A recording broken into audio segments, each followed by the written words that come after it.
योगीराज सद्गुरू गंगागिरी महाराज 179वा अखंड हरिनाम सप्ताहाचा ध्वजारोहण सोहळा शुक्रवार तारीख 7 ऑगस्ट रोजी धनगरवाडी येथे संपन्न झाला। राहाता तालुक्यातील धनगरवाडी येथे आयोजित या सोहळ्याला हजारो भाविकांनी उपस्थिती लावत भक्तीचा अनोखा उत्सव अनुभवला। महंत रामगिरी महाराज आणि मंत्री राधाकृष्ण विखे यांच्या शुभहस्ते ध्वजारोहण करण्यात आले। यावेळी उपस्थित भाविकांनी हरिनामाच्या जयघोषात संपूर्ण परिसर भक्तिमय करून टाकला।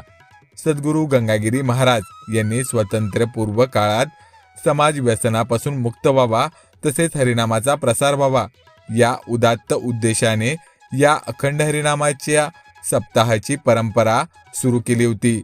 गेल्या 179 वर्षापासून ही परंपरा अखंडपणे सुरू असून आजही ती लाखो भाविकांच्या श्रद्धेचे केंद्र आहे। या सप्ताहासाठी विविध भागातून लाखो वारकरी आणि भाविक उपस्थित राहतात। या सप्ताहादरम्यान अनेक विश्वविक्रमांची नोंदही झाली असून देशातील सर्वात मोठा अखंड हरिनाम सप्ताह म्हणून या सोहळ्याची ओळख निर्माण झाली आहे। वारकऱ्यांचा महाकुंभ म्हणून प्रसिद्ध असलेला हा सप्ताह यंदा राहाता तालुक्यातील धनगरवाडी येथे होणार असून या सप्ताहाच्या ध्वजारोहण सोहळ्याला मोठ्या संख्येने भाविकांनी उपस्थित राहून भक्ती, श्रद्धा आणि परंपरेचा अनोखा संगम अनुभवला।